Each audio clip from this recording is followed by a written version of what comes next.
Hello everyone and welcome back to the channel for some more Star Wars Battlefront II news. As we head into the weekend, we have quite a bit of ground to cover, including some more information on what exactly DICE will be fixing when it comes to Grievous with the next update, some information on improvements to the squad system, and a whole lot more.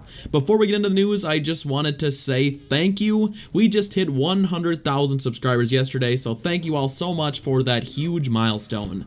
I've said it before, but it is crazy that we started this channel less than 1 year ago, shortly after Battlefront 2 had first launched, and here we are at over 100k. I should also mention that I am making a 100k subscriber special. I'm using all the comments from my Instagram post to make that video. I'll be featuring all of your comments, so if you want to click the link in the description over to my Instagram and leave a comment, you'll be featured in one of my videos this weekend.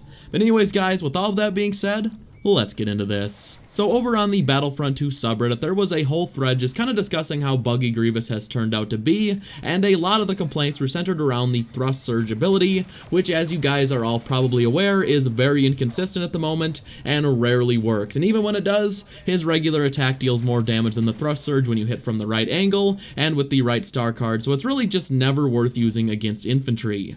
When it comes to heroes, well, that's a different story, as the knockdown can give you an upper hand, and at the moment, it's just too buggy to deal with in the first place. Well, Ben did confirm that the next update, the one that releases near the end of this month, will not only be improving the thrust surge ability, but also improving the UI for the ability, meaning that hopefully we'll have something more clear than a strange green indicator that's supposed to tell us when the thrust surge is in range, but instead rarely does anything whatsoever. He didn't specify what exactly they'll be fixing with the ability or what they'll be buffing or nerfing or whatever, but for God's sake, just make the ability do what it's supposed to and make it consistent, because nothing drives me crazier than an inconsistent ability. I will never not find it completely insane how they thought this ability was good to go. It doesn't even work in arcade half the time, and that's against bots who barely move. Personally, I also think it could use a small damage buff to 200, because like I said, even when it does work, it's not worth using against troopers, because why bother using this ability with a really long animation that leaves you completely exposed, when you could just use the regular lightsaber swing that kills most troopers in one shot anyway, including heavies if you strike them from the rear. I guess we'll have to wait and see what exactly they fix. I'll honestly be shocked if they actually manage to work out all the bugs, but let's just hope they do a decent job and don't break my boy even further. Next up, it looks like Heroes Unleashed is going to be getting even crazier after Obi-Wan arrives. Currently, Heroes Unleashed is still 8v8, so even though the villains now have 9 options with Grievous, only 8 can be out on the battlefront at a time, so not all 17 heroes and villains can be on the battlefront even during Heroes Unleashed. Well, Ben did confirm that next month, after we have 9 heroes and 9 villains, they're going to be removing the cap altogether so we can have 9v9 Heroes Unleashed, which means that nearly half of the players in-game will be heroes or villains. I know currently it's already crazy hectic, and I can't even imagine how insane it'll be when 2 more heroes are on the battlefront at the same time, and I can only imagine that after Anakin and Dooku are released, we'll be seeing a 10v10 version of Heroes Unleashed. I know there are a lot of people that far prefer Heroes Unleashed to regular Galactic Assault, and while I am not one of those people, I've seen some members of the community go as far as to suggest that Heroes Unleashed should just be the default version of Galactic Assault, but Ben did pretty much shut that idea down over on Twitter by saying it's good fun for a weekend, but we're not sure it would be a great permanent change for Galactic Assault, and I totally agree. I don't mind a weekend of it as it can make for some crazy fun games, but long term it would be just really annoying in my opinion. It's no secret that Battlefront 2 isn't exactly the most balanced game on the planet, but Heroes Unleashed takes any and all semblance of balance that is present in Battlefront 2 and just throws it out the window and flushes it down the toilet. Sometimes matches just don't end, they'll just go on forever. Most of the time the MTT and the Walker are still at 100% because no one cares to play the objective, as they're just sitting at the home screen waiting for someone to die so they can pick up a hero, and the people that already have the heroes can't play the objective at all because heroes can't pick up the Ion Disruptor. It's good as an event, but not good as a long-term thing. I guess what I'm getting at is, DICE, just add an 8v8 hero blast mode. It would be so fun and would take very little effort to implement on their part. Moving on, I've also seen a lot of complaints about how the squad system works with friends. It's not very well implemented in terms of actually grouping you up with the people in your PlayStation or Xbox party, which for a lot of people just kinda defeats the purpose of the squad system entirely. Luckily, Ben did say the team is hard at work on that problem, so we can hopefully expect a fix or some quality of life improvements on that really soon.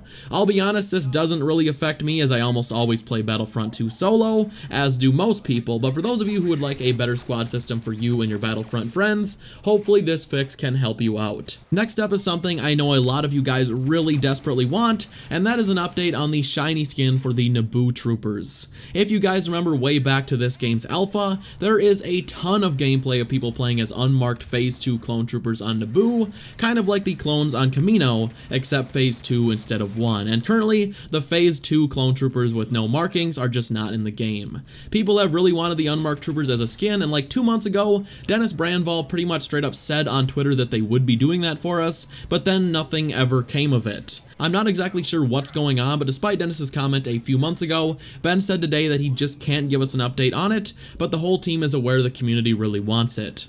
I'll be honest, this is one of the things that baffles me, as I have no idea why this is such a big deal. The community has been talking about it forever, and it's something a lot of people are extremely vocal about, but they just don't do it for some reason. Maybe there's a reason behind it, or maybe they're just lazy when it comes to this. But I just wanted to let you guys know in case you were wondering when that was going to happen. As of right now, it looks like that's still a ways off if it ever happens at all. Also today, EA Star Wars released a full set of interviews with both James Arnold Taylor and Matthew Wood about their work recording dialogue for Obi-Wan Kenobi and General Grievous for Battlefront II. It's actually a really interesting read. They talk about some of the lines they recorded, and it gives the full backstory on how they came to get the role in the first place way back in the early 2000s, and what it was like reprising the role for Battlefront 2 in 2018. Matthew Wood in particular had a very interesting piece, as apparently he started out as a QA tester when he was 17 years old at LucasArts, and worked his way up through the company and ended up landing the role as Grievous like 16 years later, which was a really awesome story to read. I will have that full article linked in the description if you want to read it for yourself. I would highly recommend it, although I'd suggest you read it on PC, as EA's website is a big yikes on mobile. Ben also gave a small insight on what we can expect from Obi-Wan earlier today, when he was asked if Obi-Wan would come equipped with a lightsaber throw, and in his response he actually brought up a really great point. He replied saying, "Would a lightsaber throw fit for Obi-Wan? In my opinion, it doesn't. When we create heroes, we want to capture a bit of their essence, the personality, etc. Grievous is a good example. Where he's at his best in the game is when you play him as a tactician, not running in headfirst and picking your moments." And honestly, what Ben says right there about Grievous is exactly why most people are absolutely awful at using him. Obviously, the bugs do not help at all, you can't deny that, but even when they fix Thrust Surge and Unrelenting Advance, those will still not be his primary abilities. When you think of someone like Lando with his smoke grenade, or Boba Fett with his concussion missile, those abilities are more or less a little bonus. They can be mildly useful occasionally, but they aren't the part of the kit that makes those heroes useful. You could do just as fine with Boba or Lando without those abilities at all. I can guarantee the Unrelenting Advance will be the same way even when fixed, as unless they make the damage something absurd like 300, it's always going to be a liability for anything other than blocking. So if you're waiting for Grievous's bugs to be fixed to try him out, I personally think you're missing out, as the most important parts of his kit are already there and for the most part already working.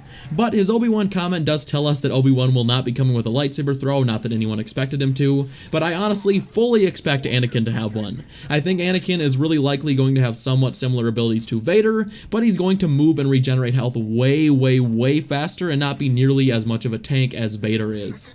Finally, I just wanted to let you all know that next week we'll be seeing the release of the Obi-Wan Kenobi community transmission that will be giving us the full breakdown on everything Obi-Wan, from his dialogue to his abilities to all of his stats, so definitely look forward to that, as I'll be getting out a video for you as soon as that drops. I'm not sure when they plan on releasing it. We got the community transmission this week on Monday, so it could be earlier in the week or later in the week. Usually we get them Tuesday, but since they've been doing a Monday, it might just be in a couple of days. Well guys, that is going to do it for today's video. If you enjoyed it, please be sure to drop this video a like, and thank you all once again for 100,000 subscribers. Again, if you want to be featured in my 100K special this weekend, it should be this weekend, be sure to go leave a comment on my most recent Instagram post. I will have that linked in the description.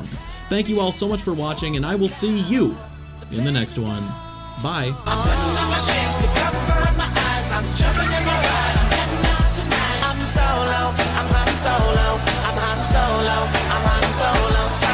Picking up my plastic, putting it on my side. I'm jumping in my